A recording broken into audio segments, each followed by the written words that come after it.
कहानी है रामपुर गांव की, जहां के मर्द महिलाओं को हमेशा नीचा दिखाने की कोशिश में रहते। अरे अभी तक खाना नहीं आया क्या? मुझे एक और शादी करने की जरूरत है।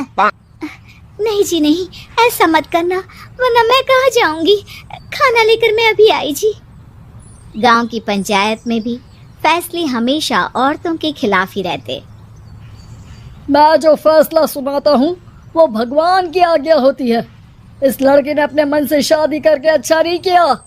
लड़के को घर भेज दो और इसकी शादी इसकी जाति की किसी लड़के से करवा दो, लेकिन ये लड़के, इसे तो गांव के बाहर निकाल दो। नहीं नहीं जमींदार साहब, ये क्या बोल रहे हैं? ऐसा नहीं हो सकता।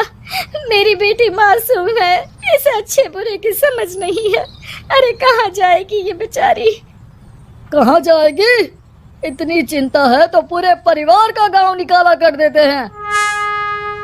बेचारे पूरे बसे बसाए परिवार को गांव छोड़ना पड़ता है। चाहे जो हो, अगर बेटियों को कंट्रोल नहीं कर सकते तो गांव में रहने का कोई मतलब नहीं है। यहाँ औरतों को दब कर रहना होगा। कोई भी अपने हिसाब से कुछ नहीं कर सकता, सब ईश्वर की मर्जी से ही होगा। तभी गांव का एक आदमी दौड़ा दौड़ा आता है। सरपंच साहब, जमींदार साहब, वो कालिया है ना, उसकी बेटी पढ़ने के लिए शहर जा रही है। अच्छा, ये कब हो गया? और कालिया की हिम्मत कैसे हो गई ऐसा करने की? लेकर आओ उसे और उसकी बेटी को। बस फिर क्या था, हाजिर हो जाते हैं कालिया और उसकी बेटी सरपंच के सामने। अरे कालिया, ये क्या सुनने में आ रहा है? बेटी को इंजीनियर बना रहा है तू? और ये बता, गांव में तो स्कूल नहीं है, फिर कहाँ से इतनी क्लास पास कर गई तेरी बेटी? राधा, जो कि कालिया की बेटी है, उसे लगता है कि सरपंच उसकी तारीफ कर रहे हैं। सरपंच जी, मैंने ऑनलाइन पढ़ाई की है, डिस्टेंस लर्निंग से।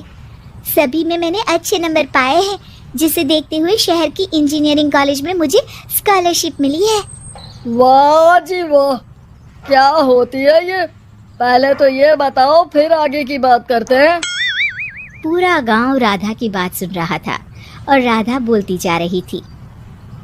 तो ऐसे मैं फ्री में एक अच्छी शिक्षा लेकर गांव में जो कुछ परेशानियां हैं, जैसे बिजली, पानी और इंटरनेट जैसी समस्याओं के लिए काम करूंगी। मैं गांव को शहर से जोड़ने के लिए पुल का निर्माण करवाने का प्रस्ताव रखूंगी। मुझे पूरी उम्मीद है कि जल्द ही हमारा गांव भी तरक्की की राह पर चल पड़ेगा। राधा की बात सुनकर सारे गांव वाले ताली बजाने लगते हैं। सरपंच को समझ नहीं आता कि वो क्या करे। चुप रह नादान लड़की, गांव के खिलाफ जाने के लिए तुझे गांव से बेदखल कर दिया जाएगा, वो भी पूरे परिवार के साथ। और हाँ, अगर ठीक से गांव में रहना चाहती है तो ये पढ़ाई लिखाई छोड़ दे।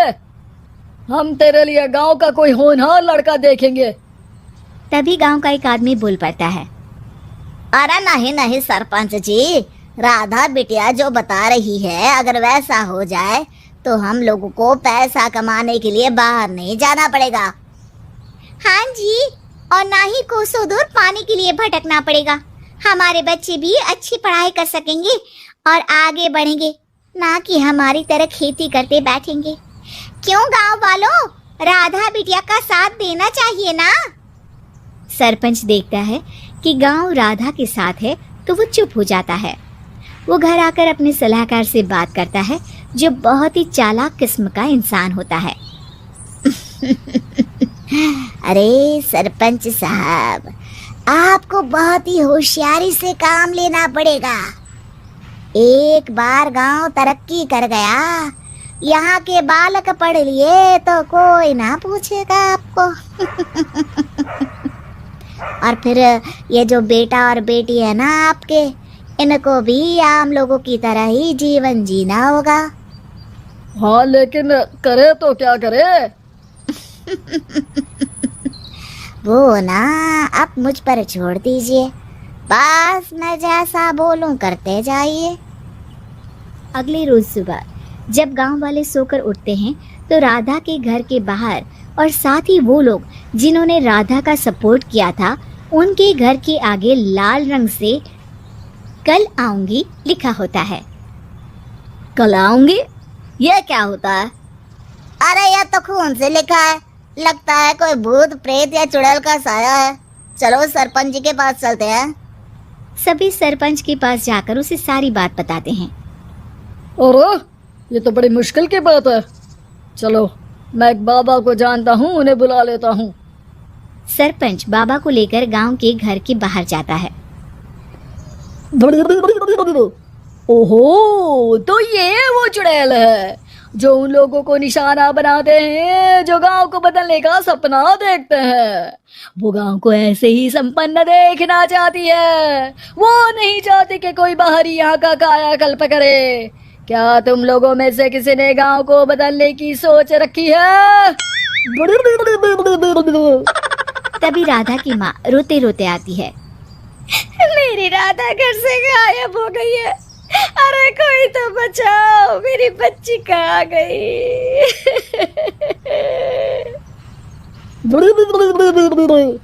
ले गई वो चुड़ैल, तेरी बच्ची को ले गई।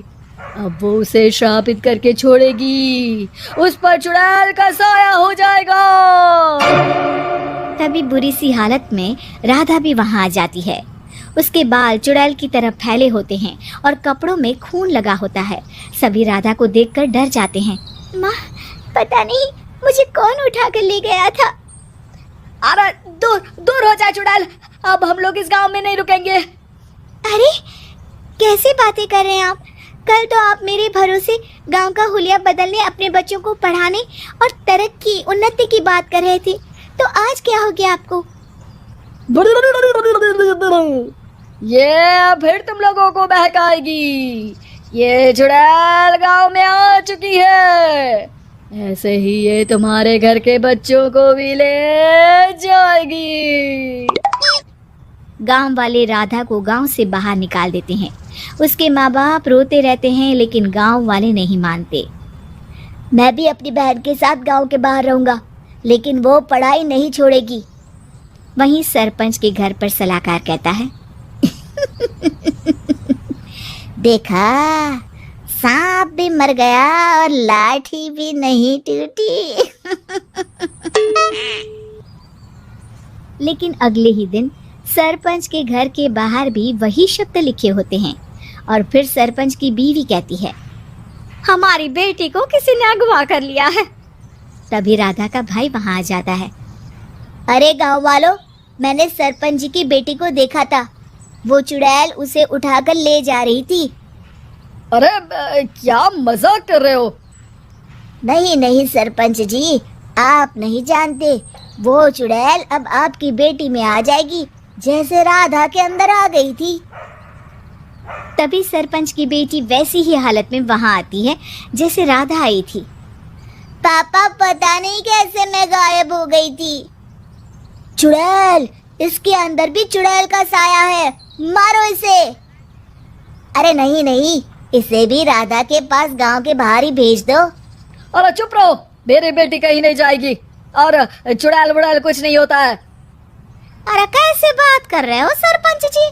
आप तो बोल रहे थे कि आपका फैसला भगवान का ज्ञान होता है, तो अपने पर बात आई तो अब आप ऐसे बोल रहे हैं।